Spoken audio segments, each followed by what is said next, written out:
this TV show was a lot. It was a lot. It was a lot. It was a lot. You needed to get past a few episodes to be like, you're hooked. But there was a lot of emotions, a lot going on, and it was kind of all over the place. All over the place. I needed a mini. Because I'm like, what is that? What is that? And we will be talking about some of the actors that are just like Betty Gilpin, who plays Lena's character. Oh my God. And then Gia, played by Shailene Woodley. What the hell? Wow. Let's get into it. So we're talking about Three Women. How did I learn about the TV show? How was I exposed to it? I think I saw a interview done by DeWanda Wise. I love her. I think she's in a TV show that I also do love. I think she's in a bunch of TV shows that I'm in, but I loved her in Someone Great. It was in a movie, sorry. I loved her in Someone Great. She was incredible in Someone Great. Apparently she was also in the imaginary movie 2024. But anywho, I saw her interview DeWanda Wise's interview on TikTok, and I'm like, okay, this TV show seems good. And then the next TikTok video after that was then, one of those TikTok creators who reviews TV shows and recommends TV shows and movies to people who watch the video every single day, every single week. And she's like, listen, you really do need to watch the show. I'm like, okay, when a Black woman tells me to do something, I will do it.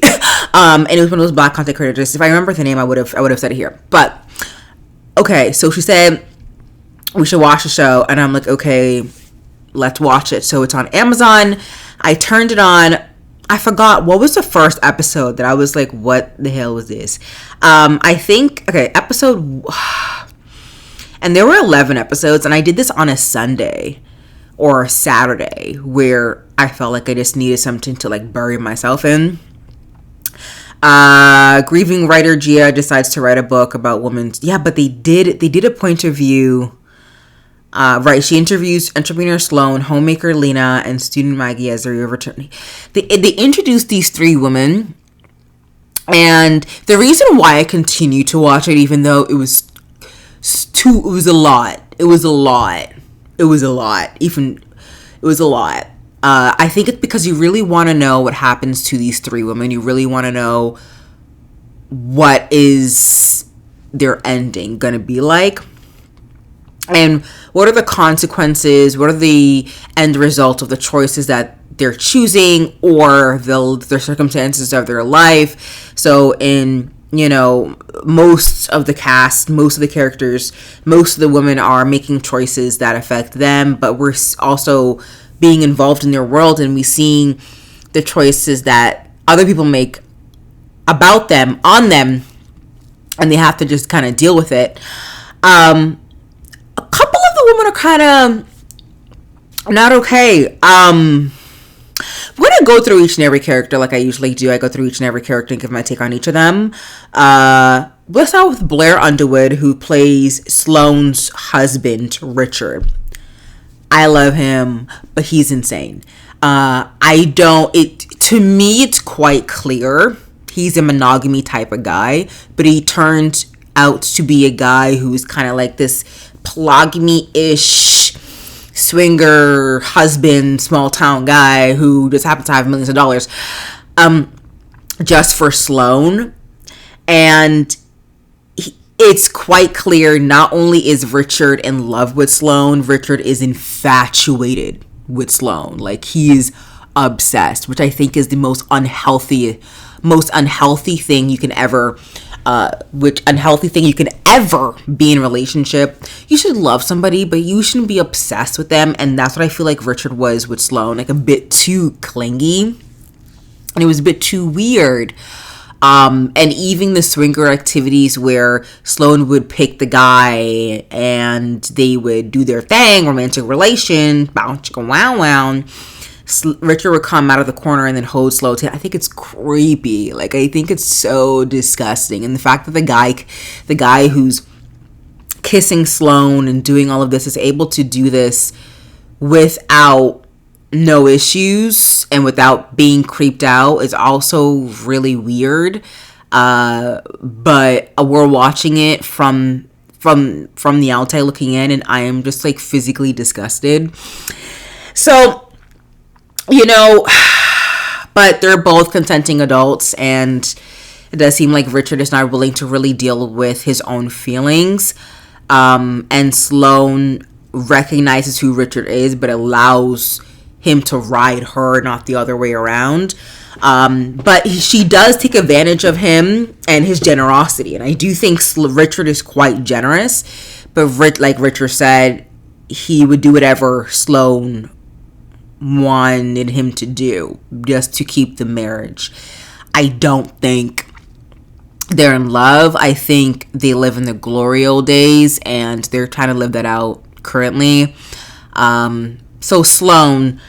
Oh, Blair Underwood was hot. He was hot. It does look like he's aging. It does look like he's aging. Blair Underwood in Sex and the City and the other TV shows and movies that he's in looks good. This one, they could have added some more makeup or something. I don't know. Like his eyes look like he was tired. That's just me. That's just my opinion. But he still looks very good. Sloane, who's played by the amazing DeWanda Wise. I love her. Perfect person to play this role. The way the third person narrative which is described by Gia, describes Sloane is very, again, weird and disgusting. Society's infatuation and, their focus on black beauty is disgusting.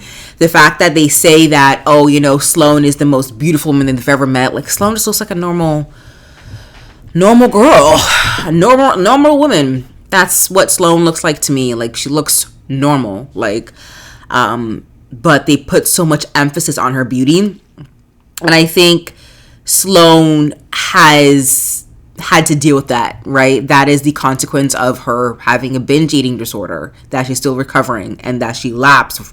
And Richard was like, you just vomited in the toilet. Trigger warning for anybody who's dealing with this, but trigger warning. You can fast forward a couple minutes. Oh, you just during Thanksgiving. Oh, Sloane, honey, you just vomited you just binge ate some desserts and you just vomited into the toilet. Oh, it's okay. It's okay. And the way Sloane has this like power over which Richard is creepy. Like, I would want my husband to be concerned with me if that happened. I've never suffered of such a disease. So DeWanda Wise, so Sloane, does seem like she's a polygamy girl who put herself in a monogamous relationship to please her parents, to please her mom specifically.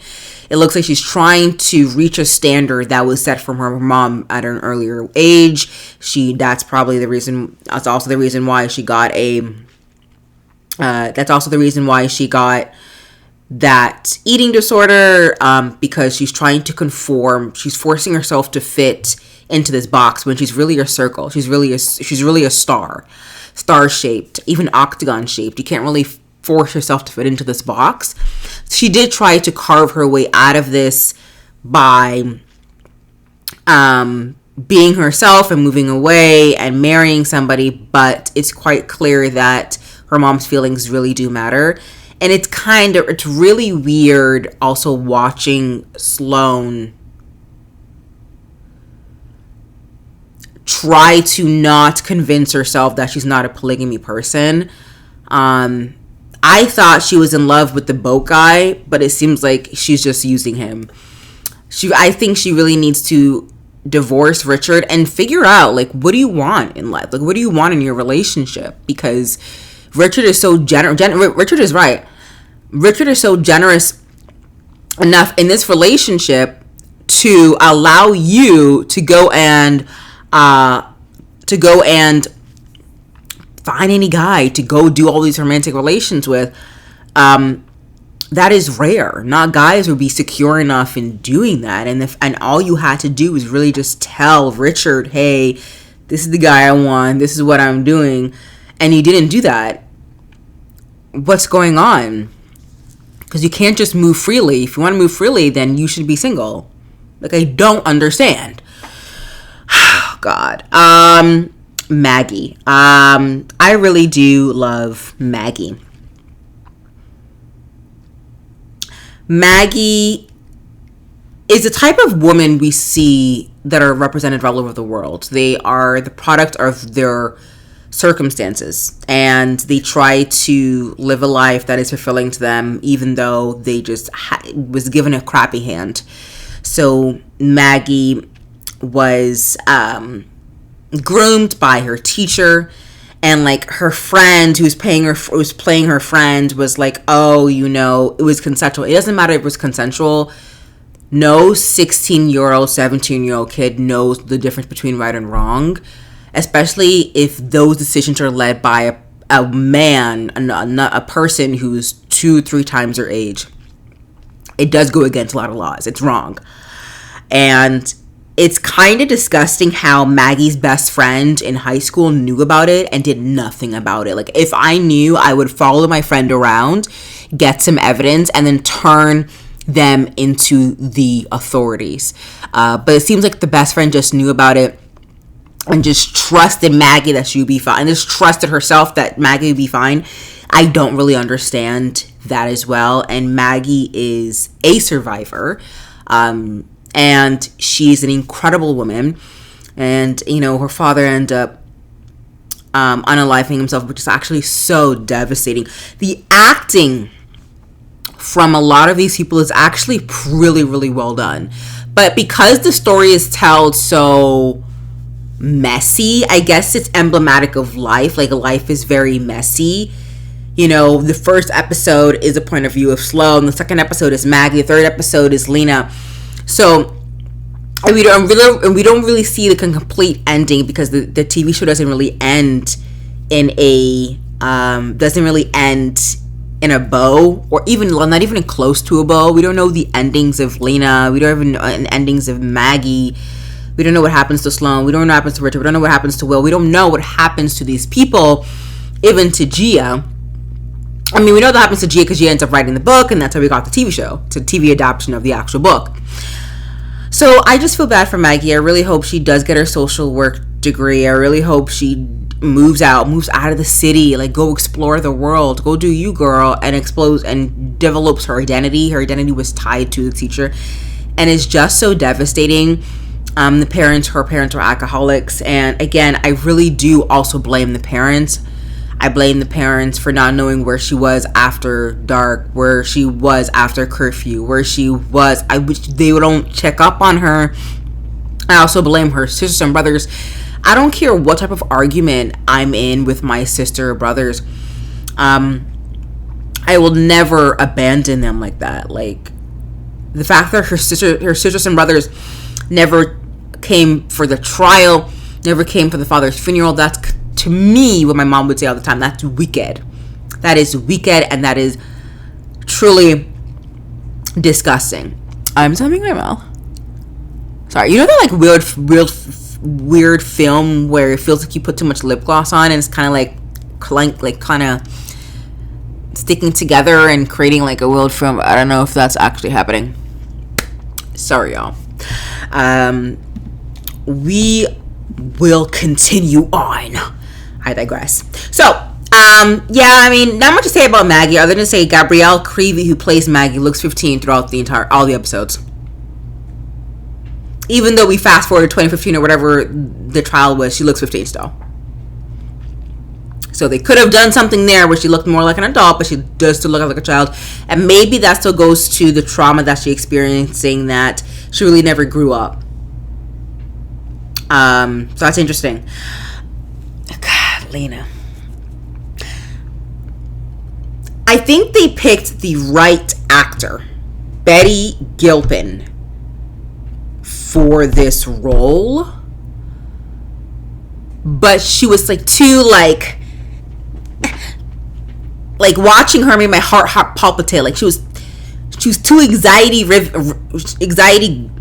filled, and kind of like, I'm like, girl, calm down. What is going on? Okay, so your husband don't touch you.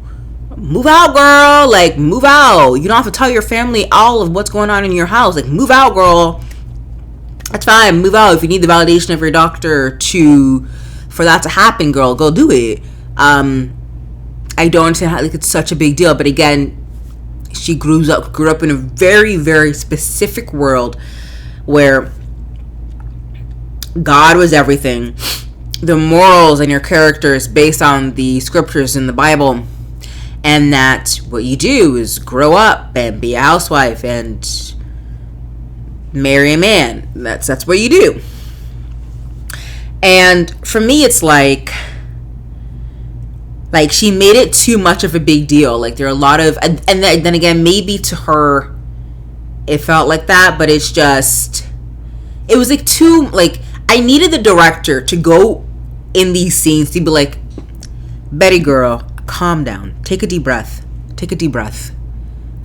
you're being like and take a deep breath.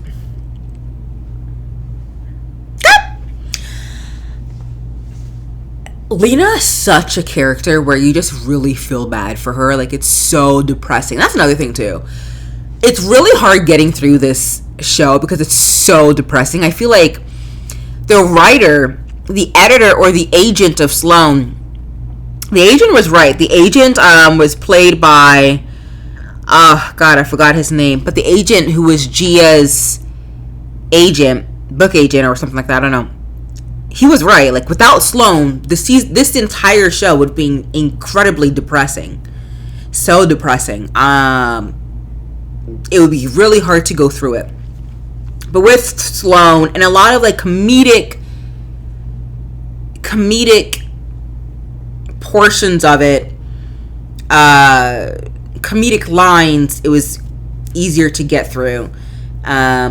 Especially with Gia's moments, which we'll talk about. Like, Maggie's episodes were incredibly tragic. Not depressing, but tragic. And then, like, Lena's was just, like, depressing. Like, they did a really good job harnessing what a middle-aged white woman would be like in, like, I don't know, Wisconsin or whatever. Like, they did a really good job of making us feel what they're feeling.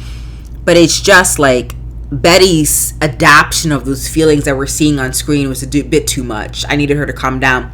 But Lena, the character, is like really depressing. The fact that she kind of doesn't see Grape.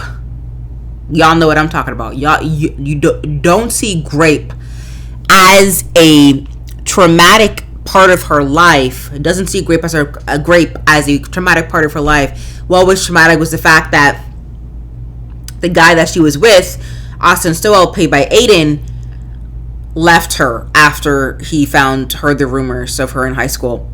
That is the most tragic thing I've ever heard in my life. Like, that is so disgusting. And even though it's not explained, you try to, and that's also the thing too, because there's so much emotion going on. I feel like you don't really need to explain things. There are just scenes that just, like, they're just there, not a lot of words. And you understand that you have to put it together yourself, but it's easy to put together. So Lena looks at Grape as not a traumatic moment in her life that shaped her entire life, even though she denies it, which is true. Because she blames herself for that, because she comes from a very religious upbringing. She feels like if she just left the basement when she saw the only 4 boys, then she would have been fine. And so it's incredibly tragic. And the fact that, like, I only wonder, like, in these moments like that, it's really, and some of these scenes too, you want to cry. Like, you're like, oh my God, the stuff women have to go through. You know, people's obsession over Sloane's beauty, Maggie being, completely groomed by an older white male, that, like, the guy who ends up playing Jason Ralph, he plays a really good job playing a creep, but also, like, a good guy at the same time, because he looks like a good guy.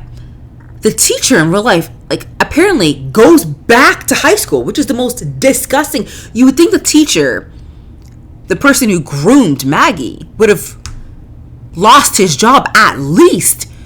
But everybody thought that Maggie, like, it's so disgusting. Like, so Maggie, a woman has to deal with that. A girl has to deal with that. And then, like, Gia having all this heartbreak, all of this loss that one person has to deal with. Talk about.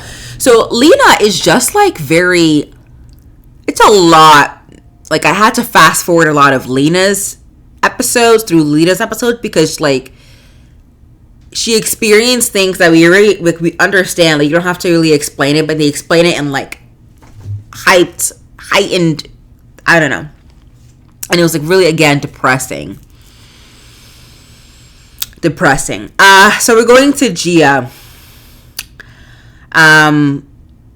I hope Lena is in a better place and is not obsessive over Aiden, who doesn't give a rat's bum about her. Shailene Woodley plays Gia. Perfect person to play Gia. Gia ends up being a victim, but also a bad person to everybody around her. Especially, not everybody around her, but to her partner, Jack. Here are the bad scenes. Like, also, a lot of the romantic relation scenes is also really hard to watch. Like, it's not that serious. Like, I'm sorry. A lot of the Sloan threesomes hard to watch. Lena's romantic relations with Aiden hard to watch. Just, like, it's weird. It's like watching a woman do it for the first time, and it's like, but in, like, I don't know how to explain it. Shailene Woodley, like, Gia, girl, what's hard for me to watch is that Gia pushes Jack away, and the show doesn't really do a good job of showing how much Gia loves Jack. They do a really good job of how Jack's love of Gia, but they don't do a really good job of Gia. Because when Jack just shows up, and we're just, like, as a viewer, just meant to just deal with the fact that Jack can stalk you and just show up where you at, anywhere in the country.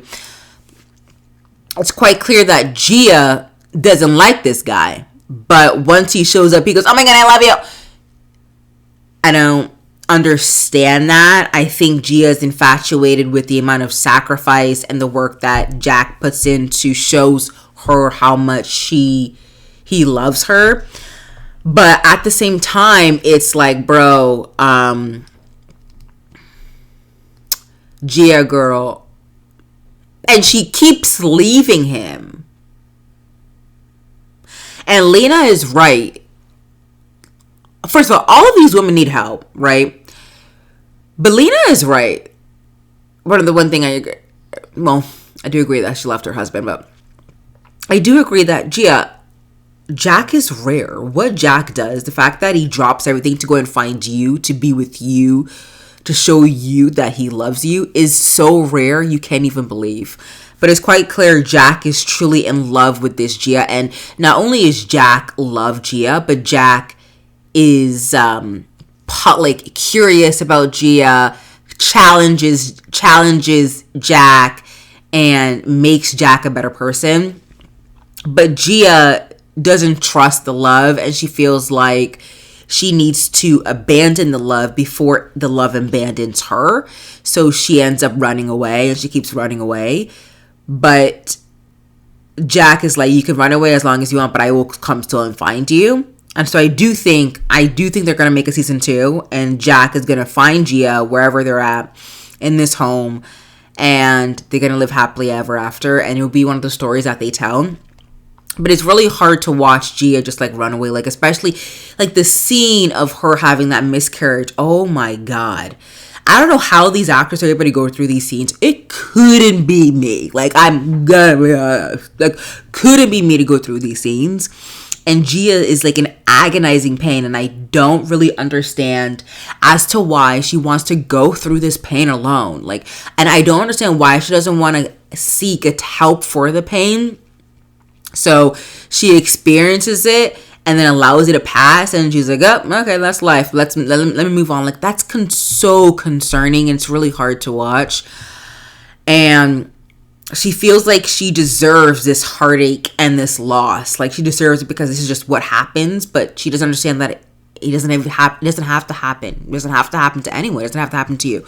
So, and she just deals with it. So it's just, I don't really understand. So Gia is a complicated character, and I think, because I did read a review about this show. I think it was like the Hollywood Reporter. I don't know which one it was, but I think they said that the show is like all over the place, which I agree. But the one storyline that I also agree with was as well that I actually enjoyed was Shailene Woodley's. So Gia's storyline was actually really interesting. I actually wanted to see like how was it going for the book. Like, you feel for Gia and you want her to have a happy ending on her terms because she's been through a lot.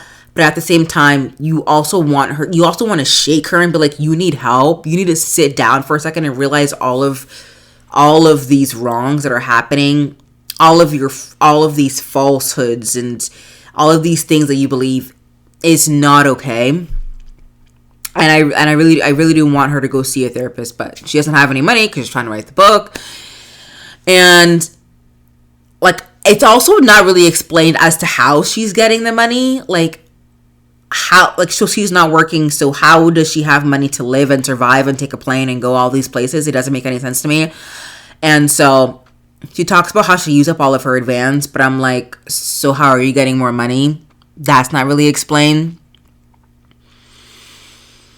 And like, you kind of consider the fact that this woman is not making any money, but also is gonna have a baby. Like, I would have, even if you're like really scared about this love that you have with Jack, I would have stayed with Jack, who is a good and loving man who is providing income. Like, so some of the stories have massive holes. Like, Sloane is this like a party planner, I believe.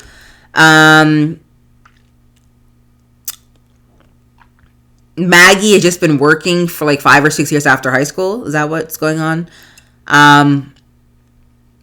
Lena, there's a lot of things going on with Lena. Oh God. It's really good. It's really easy to relate with a lot of these women because a lot of these women are going through things that people also go through, but they show a lot of like the raw aspects, and it's just like really hard to watch. I recommend the show. I do. It's good, but it is a lot to get through, and it's 11 episodes. I do also agree too that it didn't really need to be a lot of 11 episodes. Like, the scene, one of the last scenes that Sloane had with Richard, with Will, and then Will's partner Lily, like that whole romantic relation scene where like they're doing drugs and everybody, you know, swaps partners and do some romantic relations. That didn't need to be, like, I didn't need to see any of that. I don't know. Like, that could have been, like, 5 minutes. Like that was, like, literally, like, 45 minutes. I do agree. Like, I saw a review of, again, the same review. This could have been 3 or 4 movies. Or 3 or 4 shows. The fact that it was 11 episodes, too much. So, I do think they're coming out with season 2. And I really hope they shorten it to maybe around 4 or 5 episodes. 4 episodes would be great because it's just like a lot of unnecessary episodes. And yeah, I do love the fact that the show goes back in time to see us an important part of the character's childhood that we need to know in the moment. They don't tell us everything because it's kind of assumed that it's like things that are just relatable that you should just know. But it's just kind of so it's a lot of work that you have to do with your brain, and then it's like you're just there for the ride. You're just like there for the TV, like you're just there for the ride. You don't know where the season is gonna take you. You're just there. Hopefully you go to the end. You end up being in the end at the very end. I don't know. The show is interesting. It's interesting. you would have to be a certain type of person with patience to watch the show. I would give this show like a 7, 6.5, 6.8 out of 10. And let me know what you guys think about the show. Like, it was interesting. It was something. something. Well, I really hope the book wasn't like this though. But again, I definitely, like, I do see a lot of women watching it and be like, wow, that happened to me. Wow, that's so relatable. Wow. Yeah, so there are a lot of great acting. I would say one of the best actors would have to be like Maggie's romantic relation scene. Also, oh my god, I can't. Oh my god, so incredibly awkward to watch. Like, I can't. I would give it to Gia.